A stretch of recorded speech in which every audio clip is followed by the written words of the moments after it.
ബിനു, നമ്മൾ കേരളം ചർച്ച ചെയ്ത ആദ്യത്തെ, അങ്ങനെ തന്നെ പറയണം, ചർച്ച ചെയ്തുകൊണ്ട് മാത്രം ആദ്യത്തെ ദുരഭിമാന കൊലയായിരുന്നു കെവിൻ്റേത്. അതെ. അതിനെക്കുറിച്ച് നമ്മൾ കഴിഞ്ഞ ദിവസം ഒരു വാർത്ത കൊടുത്തിരുന്നു. കെവിൻ്റെ കൂട്ടുകാരി അല്ലെങ്കിൽ കാമുകി നീനു, അവർ വിവാഹിതരായിരുന്നു. അതിൽ എന്താ തിരുത്തുണ്ടോ? എന്താണ് സംഭവം? അതിലിപ്പോൾ ഈ പറഞ്ഞതുപോലെ കെവിൻ്റെ ആ ഒരു കാമുകിയായിട്ടുള്ള നീനു വിവാഹിതയായി. കെവിൻ്റെ പിതാവാണ് ഇത് വിവാഹം നടത്തിക്കൊടുത്തതെന്ന രീതിയിലാണ് വാർത്തകൾ പല മാധ്യമങ്ങളിലടക്കം വന്നത്. പക്ഷേ അതിലിപ്പോൾ ഈ പിതാവ് അതിനെക്കുറിച്ച് പറഞ്ഞിരിക്കുന്നു, അദ്ദേഹം അത് അറിഞ്ഞിട്ടില്ല, ഇങ്ങനെ വിവാഹം നടന്നുവെന്ന് എനിക്കറിയില്ല, അത് അവരോട് തന്നെ ചോദിക്കണം, മാധ്യമങ്ങളോട് തന്നെ ചോദിക്കണം എന്ന രീതിയിലാണ് അദ്ദേഹം പറഞ്ഞത്.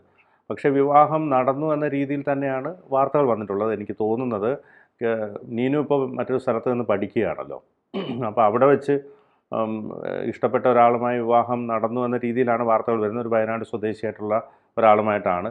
പക്ഷേ എനിക്ക് മനസ്സിലാക്കാൻ കഴിഞ്ഞതനുസരിച്ച്, നമ്മളുടെ വാർത്തകൾ ലഭിക്കുന്നതനുസരിച്ച് ഇപ്പം കുറേ നാളായിട്ട് നീനു സ്വന്തമായി ഇവരിൽ നിന്ന് മാറി മറ്റൊരു സ്ഥലത്ത് പഠിക്കുകയാണ്. അപ്പോൾ അതുകൊണ്ട് ഒരു പക്ഷേ അങ്ങനെ സംഭവിച്ചതാകും. പക്ഷേ ഇതിനകത്ത് ഇപ്പോൾ വേറൊരു കാര്യം എന്ന് പറഞ്ഞാൽ, അതൊരു ചെറുപ്പമായിട്ടുള്ളൊരു കുട്ടിയാണ്. ഏകദേശം 8 വർഷത്തോളം അത് ഈ കെവിൻ്റെ വീട്ടിൽ നിൽക്കുകയുമൊക്കെ ചെയ്തു. ഒരു ചെറുപ്പമായിട്ടുള്ള ഒരു യുവതിയാണ്. പക്ഷേ നമ്മുടെ സമൂഹം കാണുന്നത് ഇവർ ഇനി ഒരു വിധവയെ പോലെ 70 വയസ്സ് വരെ കെവിൻ്റെ വീട്ടിൽ നിൽക്കണം, കാഞ്ചനമാലയെ പോലെ, മൊയ്തീൻ്റെ കാഞ്ചനമാലയെ പോലെ നിൽക്കണമെന്നൊക്കെയാണ് പറയുന്നത്. പക്ഷേ അവരവരുടെ വീട്ടിലെ കുട്ടികൾക്ക് ഇത്തരത്തിലൊരു അവസ്ഥ വന്നാൽ അവർക്ക് അങ്ങനെ ചിന്തിക്കാൻ കഴിയില്ല. മറ്റുള്ളവരാകുമ്പോൾ ആ രീതിയിൽ ചിന്തിക്കുന്ന ഒരു കേരളീയ സമൂഹം നമുക്കിടയിലുണ്ട്. പലപ്പോഴും ഈ സ്ത്രീകൾ മറ്റൊരു വിവാഹമോചനത്തിന് ശേഷം അല്ലെങ്കിൽ ഇങ്ങനെയുള്ള സംഭവം ഉണ്ടായിക്കഴിഞ്ഞ് രണ്ടാമത് വിവാഹം കഴിക്കുമ്പോൾ അവർക്കെതിരെ വാളോങ്ങുന്ന ഒരു വിഭാഗം ഇവിടെ ഉണ്ട്. അത് പലരിലും നമ്മൾ കണ്ടിട്ടുള്ളതാണ്. പലപ്പോഴും ഈ ബാലയുടെ കേസ് വരുമ്പോൾ തന്നെ ബാലയുടെ ഭാര്യയായിട്ടുള്ള അമൃത പിന്നീട് ഗോപി സുന്ദറിനോടൊപ്പം ലിവിങ് ടൂതറായിട്ട് പോയ സമയത്ത് ഒരുപാട് മോശം കമൻറ്റുകൾ വന്നു. പക്ഷേ ബാല ഈ 5 വിവാഹമൊക്കെ കഴിച്ചാലും ആർക്കും അതൊരു വിഷമമൊന്നുമില്ല. ബാല ഒരു ഭയങ്കര വലിയ വ്യക്തിയാണ്, അല്ലെങ്കിൽ അയാൾ കൊള്ളാം എന്ന രീതിയിലാണ് പൊതുവേ ഒരു സമൂഹം ചിന്തിക്കുന്നത്. അയാളുടെ മിടുക്ക് എന്ന രീതിയിലാണ് ചിന്തിക്കുന്നത്. അതോടൊപ്പം എലിസബത്ത് എന്ന് പറഞ്ഞാൽ അയാളുടെ മുൻ ഭാര്യ ഡോക്ടർ, അവരെ ക്രൂരമായി അയാൾ മാനസികമായും ശാരീരികമായും ഒക്കെ പീഡിപ്പിച്ചു, വെള്ളം പോലും കൊടുക്കാതെ ഇട്ടിരുന്നു. അവർ പിന്നീടാണ് അതൊക്കെ തുറന്നു പറഞ്ഞത്.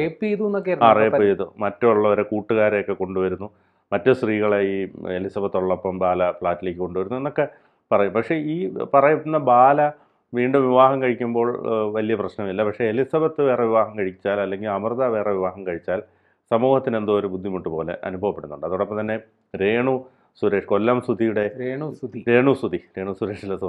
സുധി കൊല്ലം സുധിയുടെ ഭാര്യ. കൊല്ലം സുധി ഒരു നല്ല കലാകാരനായിരുന്നു. അദ്ദേഹം അറിയപ്പെട്ട് തുടങ്ങിയപ്പോൾ തന്നെ അദ്ദേഹത്തെ മരണം കവർന്നു. പക്ഷേ ഈ പറഞ്ഞതുപോലെ സാമ്പത്തികമായൊന്നും അധികം സമ്പാദിക്കാനോ ഒന്നും കൊല്ലം സുധിക്ക് കഴിഞ്ഞില്ല. സ്വാഭാവികമായിട്ടും അവരുടെ മക്കൾ, അവരെയൊക്കെ വളർത്തേണ്ട ആവശ്യകതയുണ്ട്. അപ്പോൾ ഈ സമൂഹം വിചാരിക്കുന്നത് അവർ ഏതെങ്കിലും ഒരു കൂലിപ്പണിക്കോ ഒക്കെ പോകണമെന്നുള്ള രീതിയിലാണ് ചിന്തിക്കുന്നത്. ഇപ്പോൾ അവർ വെള്ള വസ്ത്രമൊക്കെ ധരിച്ച് അത്തരത്തിൽ കൂലിപ്പണിക്കോ കശുവണ്ടി ഫാക്ടറിയിലോ ഇഷ്ടിക ഫാക്ടറിയിലോ ഒക്കെ പോകണമെന്നാണ് സമൂഹം ചിന്തിക്കുന്നത്. പക്ഷേ പറ്റുമെങ്കിൽ എപ്പോഴും കരഞ്ഞാൽ അത്രയും നല്ലത്. അതുപോലെ തന്നെ വെള്ള വസ്ത്രം ധരിക്കണം, പൊട്ട് ഇടാൻ പാടില്ല, അങ്ങനെയൊക്കെയുള്ളൊരു ചിന്താഗതിയാണ് സമൂഹത്തിനുള്ളത്. രേണു സുധിയെ സംബന്ധിച്ചിടത്തോളം, രേണു സുധി അഭിനയിക്കാൻ താല്പര്യമുണ്ട്. അവർ കുറച്ച് അവരുടേതായ നാടക നടിയാണ്. അതോടൊപ്പം തന്നെ അവർ റീൽസ് ചെയ്യുന്നവരാണ്, ആൽബത്തിൽ അഭിനയിക്കുന്നു. പിന്നെ അവർക്ക് അവരുടേതായ ഒരു സ്വഭാവ സവിശേഷതകളുണ്ട്. അവർ കുറച്ച് എല്ലാവരോടും തുറന്ന് സംസാരിക്കുന്ന കൂട്ടത്തിലാണ്. അപ്പോൾ അതൊന്നും സമൂഹത്തിന് ഇഷ്ടപ്പെടാത്തൊരു സാഹചര്യമാണ്. അപ്പോൾ അത്തരത്തിൽ ഈ നീനുവിൻ്റെ കേസിലും നീനു വിവാഹം കഴിച്ചാൽ എന്താണ് തെറ്റ്? ഒരു തെറ്റുമില്ല. കാരണം നീനു ചെറുപ്പമാണ്, കൊച്ചുകുട്ടിയാണ്. കുറേ വർഷങ്ങളോളം കാമുകന് വേണ്ടി, അതായത് ദുരഭിമാന കൊലയിൽ തനിക്ക് വേണ്ടി അയാളുടെ ജീവിതം പോയെങ്കിലും ഏകദേശം 8 വർഷത്തോളം ആ കുടുംബത്തിൽ കഴിഞ്ഞു. ഇനി അവൾക്കൊരു ജീവിതം വേണം, പഠിക്കുന്നുണ്ട്. സ്വാഭാവികമായിട്ടും അതിന് നമുക്ക് കുറ്റം പറയാൻ പറ്റില്ല. ഇപ്പോൾ അതെ, ഇപ്പോൾ വർഷങ്ങളോളം ദാമ്പത്യ ജീവിതം നയിച്ച് ഭർത്താവ് മരിച്ച സ്ത്രീകൾ പിന്നീട് വിവാഹം കഴിക്കുന്നില്ലേ? പിന്നെ ഇത് അങ്ങനെയും അല്ല.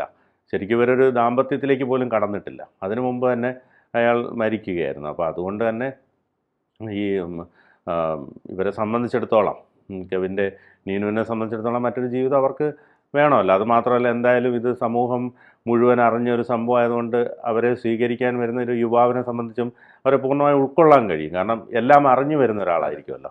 അപ്പോൾ അതുകൊണ്ട് അവർക്കൊരു സന്തോഷകരമായ ദാമ്പത്യം ഉണ്ടാകും. അതിന് മറ്റുള്ളവർ ഇങ്ങനെ വിഷമിച്ചിട്ട് കാര്യമില്ല. പിന്നെ ഇതിനകത്ത് വാർത്തയിൽ വന്നൊരു പ്രശ്നം, വാർത്ത ഈ പറഞ്ഞതുപോലെ കെവിൻ്റെ പിതാവ് വിവാഹം നടത്തി കൊടുത്തു എന്ന രീതിയിൽ പറയുന്നു. അപ്പോൾ കെവിൻ്റെ പിതാവിനോട് അത് മാധ്യമങ്ങൾ ചോദിച്ചപ്പോൾ അത് വാർത്ത കൊടുത്തവരോട് ചോദിക്കും, എനിക്കറിയില്ല എന്ന രീതിയിലാണ് അദ്ദേഹം പറഞ്ഞത്. നീനുവിനെ കുറ്റപ്പെടുത്തിയോ ഒന്നും പറഞ്ഞിട്ടില്ല. പക്ഷേ നമുക്ക് മനസ്സിലാക്കാൻ കഴിയുന്നതനുസരിച്ച് ഇപ്പോൾ കുറച്ച് നാളായിട്ട് മറ്റോ ഇവരിൽ നിന്ന് അകന്ന് നീനു പഠിക്കുകയോ മറ്റോ ആണെന്ന് തോന്നുന്നു. നീനുവിൻ്റെ കുടുംബത്തോടൊപ്പം ഇപ്പോൾ അവർ നീനു വീണ്ടും അവരുമായി കുടുംബത്തോടൊപ്പം യോജിച്ചോ എന്നതിനെക്കുറിച്ചൊന്നും അറിയില്ല. അതിനെക്കുറിച്ചൊന്നും ഡീറ്റെയിൽഡായിട്ട് അറിയില്ല. ഒരുപക്ഷെ അങ്ങനെയും വന്നുകൂടായികയില്ല. കാരണം കുറേ വർഷങ്ങൾ കഴിഞ്ഞല്ലോ. സ്വാഭാവികമായിട്ടും കാലമുണക്കാത്ത മുറിവില്ലല്ലോ കാലം. അതുകൊണ്ട് തന്നെ അത്തരത്തിൽ ഒരു ഇതിലേക്ക് എത്തിച്ചേരാം. ഒരുപക്ഷെ കുറേ വർഷം കഴിയുമ്പോൾ നമ്മൾ ഈ ഒരാളെ ജയിൽ ശിക്ഷ അല്ലെ ജീവപര്യന്തം തടവിന് ശിക്ഷിക്കുന്നതിനാണ് അയാൾ അവിടെ ഇരുന്ന് മാനസികമായി പ്രായച്ചിത്തം ചെയ്ത് പശ്ചാത്താപിച്ച് അയാൾ തിരിച്ചു വരുന്നത് പോലെ ഈ പറഞ്ഞതുപോലെ ഇവരുടെ കുടുംബം ഈ കെവിൻ്റെ കുടുംബത്തെ പോലെ തന്നെ നീനുവിൻ്റെ കുടുംബവും ഇങ്ങനെ ചെയ്തെങ്കിൽ പോലും അവർ സന്തോഷത്തോടെ അല്ലല്ലോ അവർ കഴിയുന്നത്. അവരുടെ മകളെ നഷ്ടപ്പെട്ടു, ഈ സമൂഹം മുഴുവൻ അവരെ ഒറ്റപ്പെടുത്തി ജയിലിൽ കഴിയേണ്ടി വന്നു. അപ്പോൾ സ്വാഭാവികമായിട്ടും അവരും മാനസികമായി തകർന്നൊരവസ്ഥയിലാണ്. അപ്പം നീനു ഒരുപക്ഷെ ഇത്രയും അവർ അനുഭവിച്ചല്ലോ, ഇനി തൻ്റെ മാതാപിതാക്കളല്ലേ എന്ന രീതിയിൽ അവരോടൊപ്പം പോകുന്നതിൽ തെറ്റൊന്നുമില്ല. പക്ഷേ ഈ പറഞ്ഞതുപോലെ അതിന് ഈ സമൂഹത്തിന് ഇതിനെക്കുറിച്ച് അത് ഈ പൊതുസമൂഹത്തിൻ്റെ ഒരു കാഴ്ചപ്പാടിൻ്റെ ഒരു പ്രശ്നം കൂടിയാണ് എനിക്ക് മനസ്സിലാകുന്നത്. കാര്യം ഇത്തിരി സാമ്പത്തികമായി പിന്നോക്കം നിൽക്കുന്ന ഒരു അവസ്ഥയിലുള്ളവരുടെ കാര്യത്തിലേ സമൂഹത്തിന് ഇത്ര ആശങ്കയുള്ളൂ. അതെ, ഇത് നല്ല രീതിയിൽ ഒരു പ്രൊഫഷൻ ഉള്ളവരോ അല്ലെങ്കിൽ ഇത്തിരി സാമ്പത്തികമായി മുൻനിരയിലുള്ളവരോ ഇതേപോലെ ഒരു പ്രശ്നത്തിൽ പെടുകയോ അവർ രണ്ടാമതൊരു വിവാഹം കഴിക്കുകയോ ചെയ്താൽ അതിവിടെ അത്ര ചർച്ചയാകത്തില്ല. അതായത് ഇവർ തിരിച്ച് പ്രതികരിക്കില്ല, ഇവർ മാനനഷ്ടത്തിന് കേസ് പോകാൻ സാധ്യതയില്ല. എങ്കിൽ പിന്നെ അതൊരു സൗകര്യമാക്കി കണക്കാക്കി അതങ്ങ് പടച്ചു വിടുകയാണ് ഓരോ. തീർച്ചയായിട്ടും. അപ്പോൾ ഈ പറഞ്ഞതുപോലെ ഈ സമൂഹത്തിൽ ഇത്തരത്തിലുള്ള പ്രമാദമായ പല കേസുകളിലും പെടുന്ന സ്ത്രീകളെ സംബന്ധിച്ചിടത്തോളം അവർക്ക് പിന്നെ സമൂഹത്തിൽ പിന്നീട് പിടിച്ചു കയറാനും ജീവിക്കാനും ഒക്കെ ഒരു വലിയ ബുദ്ധിമുട്ട് അനുഭവപ്പെടുന്നുണ്ട്. കാരണം അവരുടെ കുടുംബത്തിന് പോലും അതുണ്ടാകുന്നുണ്ട്. ഇപ്പം നമുക്ക് അറിയാം, ഈ നിപ്പ വന്നിട്ട് ഒരു നേഴ്സ് ലിനി മരിച്ചു. ലിനിയുടെ ഭർത്താവ് പിന്നീട് ഇപ്പോൾ വിവാഹം കഴിച്ചു, മറ്റൊരു പെൺകുട്ടി വിവാഹം കഴിച്ചു, അവരുടെ കുഞ്ഞുങ്ങളുമായിട്ട് സന്തോഷമായിട്ട് കഴിയുന്നു. പക്ഷേ അത് ഒരു പുരുഷനായതുകൊണ്ട് അതിന് അത്ര വലിയൊരു ഇത് ആൾക്കാർ കൊടുത്തില്ല. പക്ഷേ തിരിച്ചാണ് സംഭവിച്ചതെങ്കിൽ, ഇപ്പോൾ ലിനിയുടെ ഹസ്ബൻഡാണ് മരിച്ചിട്ട് ലിനി രണ്ടാമത് വിവാഹം കഴിച്ചെങ്കിൽ അത് വലിയ വാർത്തയാവുകയും അതിനെ കുറ്റപ്പെടുത്തുകയൊക്കെ ചെയ്തേനെ. പക്ഷേ ഇതിപ്പോൾ ഒരു പോസിറ്റീവായിട്ടാണ് എടുത്തത്. അതുപോലെ ഇതിനെ എടുക്കാൻ കഴിയുന്നില്ല എന്നുള്ളതാണ് ഒരു യാഥാർത്ഥ്യം. ഈ സ്ത്രീകളുടെ വിഷയം വരുമ്പോൾ അങ്ങനെ ഒരു സമൂഹത്തിന് അങ്ങനെ ഒരു കാഴ്ചപ്പാടുണ്ട്. അത് മാറണം, അത് മാറിയേ പറ്റൂ.